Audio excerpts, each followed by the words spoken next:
अच्छा, let's begin. अब next चीज़ हमने सिस्टली डायस्टली कर ली है। नेक्स्ट हमारे पास आता है पल्स प्रेशर।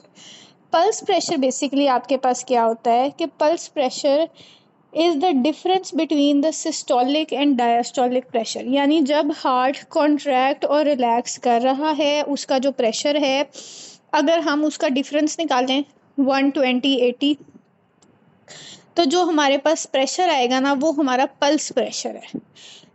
और pulse pressure is most important determinant of stroke volume.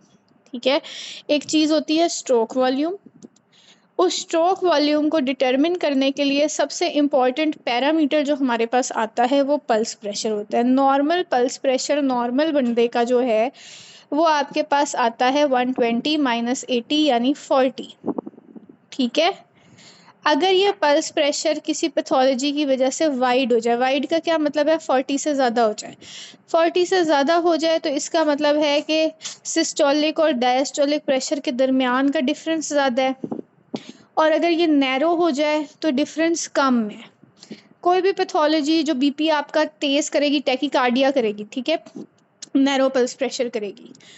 Wide pulse pressure क्या होगा कि वो सिस्टोलिक और डायस्टोलिक के दरमियान का गैप इंक्रीज करेगी, स्लो करेगी उसको।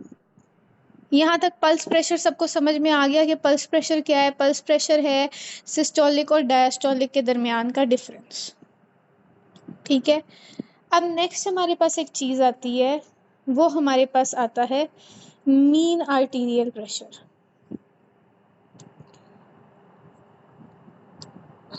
ठीक है, मीन आर्टीरियल प्रेशर, जिन्हें लग रहा था कि डायस्टोलिक प्रेशर या सिस्टोलिक प्रेशर इक्वल है, वो ये नहीं है। मीन आर्टीरियल प्रेशर डिफरेंट चीज़ है।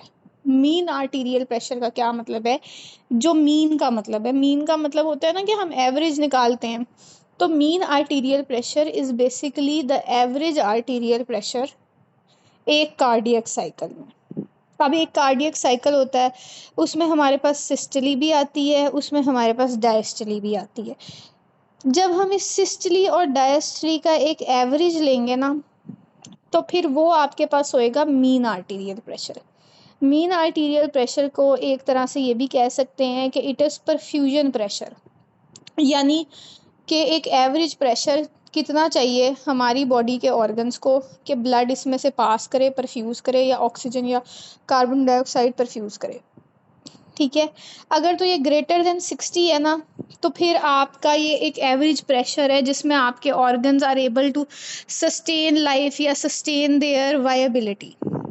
अगर ये लेस देन 60 है ना मीन आर्टीरियल प्रेशर, इसका मतलब है कि हमारे जो ऑर्गन्स हैं ना वो इस्कीमिया में जा रहे हैं। जैसे हमने पढ़ा था ना कि कौन सा, अच्छा कोई मुझे बता सकता है कि कौन सा इस्कीमिया होता है जो कि लेस देन 60 पे होता है?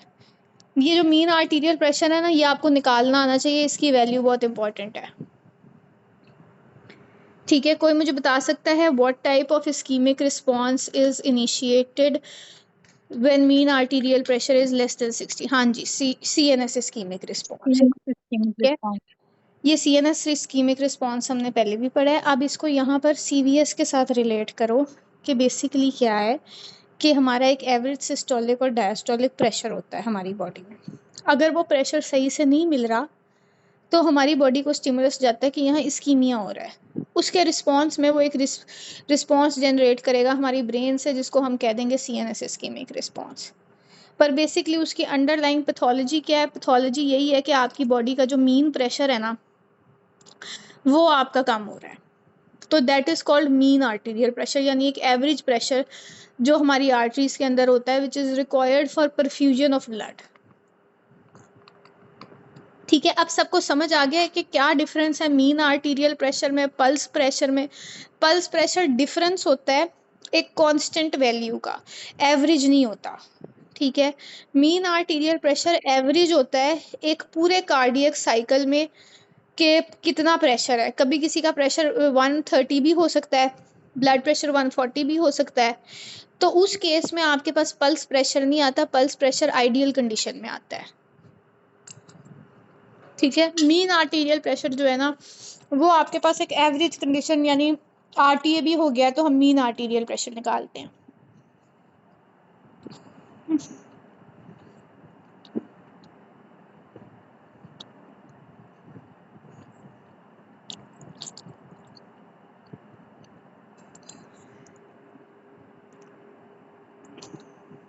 अच्छा, कोई मुझे बता सकता है सबसे पोटेंट रिस्पॉन्स बॉडी का ब्लड प्रेशर के हवाले से क्या है?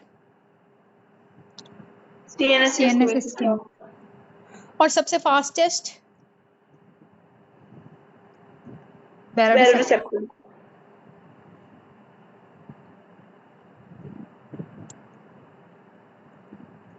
बिल्कुल ठीक है। अगर मैं कहूँ एक पेशेंट को आरटी हो गया